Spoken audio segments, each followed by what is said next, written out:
சரத் பொன்சேகா மீண்டும் தன்னுடைய கருத்துகள் என்கின்ற அடிப்படையில் விஷமத்தை கக்க ஆரம்பித்து விட்டார். சரத் பொன்சேகா எப்பொழுதுமே ஏதாவது ஒரு கருத்தை பதிவிட வேண்டும், நானும் அரசியல் களத்தில் இருக்கிறேன் என்பதை பறைசாற்ற வேண்டும் என்கின்ற நிலைப்பாட்டில் தொடர்ச்சியாக பயணித்து கொண்டிருக்கக்கூடிய மனிதர். அவ்வப்போது அவருடைய பெயர் மறக்கப்படுகின்ற பொழுதெல்லாம் ஏதாவது ஒரு கருத்தை சொல்லி தன்னுடைய பெயர் இருப்பதற்கான அல்லது தானும் அரசியல் களத்தில் இருக்கிறேன் என்பதை நிலைநிறுத்துவதற்கான ஒரு களத்தை அவர் எடுப்பது வாடிக்கை. தொடர்ச்சியாக அதைத்தான் அவர் செய்து கொண்டிருக்கின்றார். தற்பொழுது சரத் பொன்சேகா ஒரு கருத்தை பதிவிட்டிருக்கின்றார். அந்த கருத்தில் அவர் குறிப்பிட்டிருக்கக்கூடிய விடயம், இலங்கை ஆட்சியாளர்களுக்கு அவர் ஒரு அறிவுரை கொடுத்திருக்கின்றார். அந்த அறிவுரை என்னவென்றால், நீங்கள் வடக்கு கிழக்கு பகுதியில் இருக்கக்கூடிய இராணுவ முகாம்கள், இராணுவ தடுப்பு வேலிகள், இவைகளை அப்புறப்படுத்திவிட்டு நீங்கள் ஒரு அரசாட்சியை புரியலாம் என்று நினைக்கக்கூடிய விடயத்தை நீங்கள் கைவிட்டு விடுங்கள். இராணுவ முகாம் அங்கு இருந்தால்தான், அல்லது இராணுவம் சார்ந்த விடயங்கள் அங்கு செயல்பட்டு கொண்டு இருந்தால்தான் பல பாதாள உலக சார்ந்தவர்கள் அங்கு எந்தவிதமான ஒரு கெடுபிடிகளும் செய்ய முடியாத ஒரு நிலைப்பாடுகளை உருவாக்க முடியும். அதுபோல கேரளாவிலிருந்து வரக்கூடிய கஞ்சா போன்ற பொருட்கள் வடக்கு கிழக்கு பகுதியில் உள்நுழைய முடியாமல் தடுப்பதற்கான ஒரு களத்தை கொண்டதாக அது அமையும். எனவே அரசு, இராணுவம் சார்ந்த விடயங்களை வடக்கு கிழக்கு பகுதியிலிருந்து அப்புறப்படுத்துவதற்கு முன்பு பலமுறை யோசிக்க வேண்டும் என்கின்ற செய்தியை குறிப்பிட்டிருக்கின்றார். இது சராசரியாக ஒரு மனிதர் எடுக்கக்கூடிய அதாவது மண் சார்ந்த ஒரு தேடல் என்று கூட எடுத்துக்கொள்ளலாம். ஆனால் அதன் பின்பு அவர் வைக்கக்கூடிய கருத்துகளும் அதில் இருக்கக்கூடிய உள்நோக்கங்களும் தான் இங்கு பலவற்றை சிந்திக்கக்கூடிய ஒரு விடயத்தை மையப்படுத்தியதாக இருக்கிறது. அதாவது இயக்கத்தில் இருந்த போராளிகள், அதில் 35,000த்திற்கு மேற்பட்ட போராளிகள் இருந்தார்கள். அந்த 35,000த்திற்கு மேற்பட்ட போராளிகளில் இப்பொழுது ஒரு 6,000 அல்லது 7,000 போராளிகள் இருப்பார்கள். அவர்களுக்கு முன்பு அவர்கள் என்ன மனநிலையில் இருந்தார்களோ அதே மனநிலையில் இப்பொழுதும் அவர்கள் இருப்பதற்கான களத்தை கையில் எடுத்து வைத்திருக்கிறார்கள். அவர்களை பொறுத்த மட்டில் இந்த மண்ணில் மீண்டும் தங்களுடைய ஆதிக்கத்தை கொண்டு வந்து நிறுத்திவிட வேண்டும் என்கின்ற நிலைப்பாட்டில் பயணித்து கொண்டிருக்கிறார்கள். இவர்கள் மட்டுமல்ல, இவர்களுக்கு வெளிநாடுகளிலிருந்து உதவி செய்கின்ற புலம்பெயர்ந்த தமிழர்கள், இவர்களிலும் ஒரு சிலர் இதுபோன்ற மனநிலையில் பயணித்து கொண்டு நாட்டில் குழப்பத்தை உருவாக்க வேண்டும் என்கின்ற நிலைப்பாட்டை அவர்கள் கையில் வைத்திருக்கிறார்கள். தற்பொழுது இராணுவம் சார்ந்த செயல்பாடுகளும் அந்த பகுதியில் இருக்கக்கூடிய காரணத்தினால் இவர்களுடைய செயல்பாடுகள் நடைமுறை காணாமல் தடுத்து வைக்கப்பட்டு கொண்டு இருக்கிறது. இப்பொழுது பல இடங்களில் இராணுவத்தை பின்வாங்கக்கூடிய நிகழ்வுகளை வடக்கு கிழக்கு பகுதியில் இந்த அரசு எடுத்துக்கொண்டு இருக்கிறது. அப்படி எடுத்துக்கொண்டிருக்கக்கூடிய இந்த அரசுக்கு நான் சொல்லக்கூடிய எச்சரிக்கை ஒன்றுதான், நீங்கள் அப்படி எடுத்துக்கொண்டிருக்கக்கூடிய சூழல் அல்லது அங்கிருந்து ஒட்டுமொத்தமாக நீங்கள் இராணுவத்தை வெளியேற்றிவிட்டால் அங்கு மீண்டும் போராளிகள் உருவாகி முன்பு போன்ற ஒரு யுத்தம் சார்ந்த விடயங்கள் அங்கு நடைபெறுவதற்கான ஒரு களத்தை கொண்டதாக அமையும் என்று அவர் கருத்தை பதிவிட்டிருக்கின்றார். இந்த கருத்தை கேட்கின்ற பொழுது சரத் பொன்சேகா அவர்கள் மீது ஏதோ ஒரு விதமான வெறுப்புத்தான் தோன்றுகின்றது.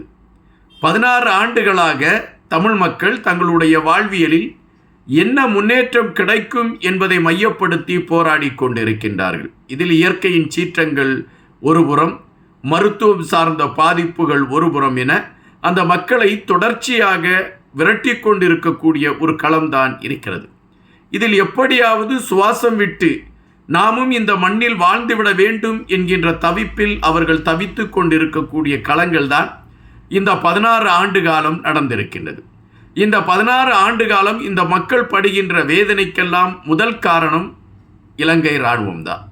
இந்த இலங்கை இராணுவம் எடுத்த நடவடிக்கை என்பதின் அடிப்படையில் சர்வதேச நாடுகளை உள்கொண்டு வந்து ஒட்டுமொத்தமாக தமிழினத்திற்கு எதிரான ஒரு களத்தை இலங்கை ஆட்சியாளர்கள் உருவாக்கினார்கள். அப்பாவி குழந்தைகள் மரணத்தை தழுவினார்கள். ஏறக்குறைய செம்மணியில் புதைக்கப்பட்டிருக்கக்கூடிய குழந்தைகளின் உடல்களைப் போல பல புதைகுழிகள் ஆங்காங்கே இருக்கிறது என்கின்ற செய்திகளும் இதனை மையப்படுத்தி வந்து கொண்டிருக்கின்றன. தமிழ் மக்களுடைய உறவுகள் சுமார் 40,000 பேர், 35,000 என்று கணக்கிடப்பட்டு சுமார் 40,000 பேர் என்று சொல்லப்படுகின்றது. இந்த 40,000 பேர் என்ன ஆனார்கள் என்கின்ற விடயத்தை மையப்படுத்தி 16 ஆண்டுகளாக அந்த மக்கள் போராடி கொண்டிருக்கின்றார்கள். எங்களுடைய உறவுகள் எங்கிருக்கிறார்கள் என்பதை மட்டும் நாங்கள் தெரிந்து கொள்கிறோம் என்று அவர்கள் போராடி கொண்டிருக்கின்றார்கள். இப்படி ஒட்டுமொத்தமாக ஒரு இனம் தன்னுடைய உரிமைகளை இழந்து அதை மீட்பதற்கான போராட்டத்தை அகிம்சை வழியில் நடத்தி கொண்டிருக்கிறது. அப்படி நடத்தி கொண்டிருந்த அந்த இனத்திற்கு ஆதரவாக சரத் பொன்சேகா போன்றவர்கள் பேசி இருக்கிறார்களா என்றால் இல்லை. அவர்கள் எப்பொழுதெல்லாம் தமிழர்கள் தங்களுடைய உணர்வுகளை வெளிப்படுத்தக்கூடிய நேரத்திலெல்லாம் அவர்களை விமர்சிக்கக்கூடிய களங்களைத்தான் இந்த சிங்கள தலைவர்கள் எடுத்துக்கொண்டிருக்கின்றார்கள். தற்பொழுது ஐநா மன்ற ஆணையருடைய வருகை, இந்த ஐநா மன்ற ஆணையருடைய வருகை பல மாற்றங்களை உருவாக்கும் என்கின்ற செய்தி பரவலாக சொல்லப்படுகின்றது. இப்பொழுது கூட ஒரு செய்தி அழுத்தமாக வந்து கொண்டிருக்கின்றன.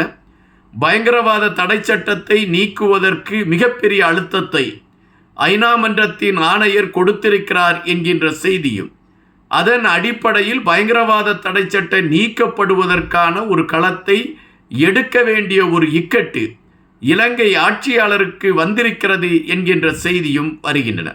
அப்படி என்றால் இலங்கை ஆட்சியாளர்கள் பயங்கரவாத தடை சட்டத்தை நீக்க வேண்டும் என்கின்ற நிலைப்பாடு வருகின்ற பட்சத்தில் அது தமிழர்களுக்கான விடிவாகத்தான் இருக்கும் என்பதுதான் பதிவு. காரணம், இன்று ஆட்சியாளர்களால், இதற்கு முன்பு ஆண்ட ஆட்சியாளர்களால் கைது செய்யப்பட்டு சிறையில் அடைக்கப்பட்டிருக்கக்கூடிய பலர், பயங்கரவாத தடை சட்டத்தின் கீழ் கைது செய்து அடைக்கப்பட்டிருக்கக்கூடிய பலர் நிரபராதிகள் என்பதும் அவர்கள் அனைவரும் தமிழர்கள் என்பதும் தான் வருத்தமான பதிவு. எனவே இந்த பயங்கரவாத தடை சட்டம் நடைமுறைக்கு இல்லாத சூழலில் தமிழர்களுக்கு ஒரு நிம்மதி பிறக்கும் என்கின்ற களம்தான் இருக்கின்றது. எனவே இப்படிப்பட்ட மாற்றங்கள் உருவாகி கொண்டிருக்கக்கூடிய சூழலில்தான் மீண்டும் போராளிகள் உருவாவதற்கான களங்களை எடுத்துக்கொண்டு பயணிக்கிறார்கள் என்கின்ற ஒரு வார்த்தையை எடுத்து வந்து தமிழர்களுக்கு கிடைக்கக்கூடிய சில சலுகைகளையும் நிறுத்திவிட வேண்டும் என்கின்ற நிலைப்பாட்டில் சரத் பொன்சேகா இதுபோன்ற கருத்துக்களை வைக்கிறார் என்றுதான் நம்மால் சொல்ல முடிகின்றது. அந்த மண்ணில் அவர் தொடர்ச்சியாக எடுத்து வைக்கக்கூடிய கருத்துகள், சில நேரங்களில் தமிழர்களுக்கு ஆதரவாக பேசுகிறேன் என்று அவர் எடுத்து வைக்கக்கூடிய கருத்துகள் கூட தமிழர்களை இக்கட்டில் கொண்டு செல்லக்கூடிய களங்களைத்தான் எடுத்திருக்கிறது. தற்பொழுது கூட புலம்பெயர்ந்த தமிழர்களுடைய அந்த செயல்பாடுகளை விமர்சிக்கின்றார்.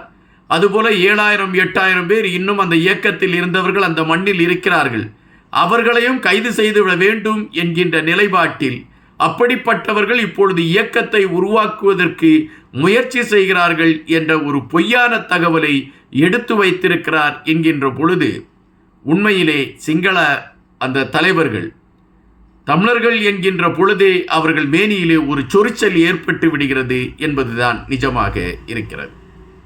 காத்திருப்போம். இன்னும் பல செய்திகளோடு உங்களை சந்திக்கின்றேன். நன்றியுடன் என்பார்.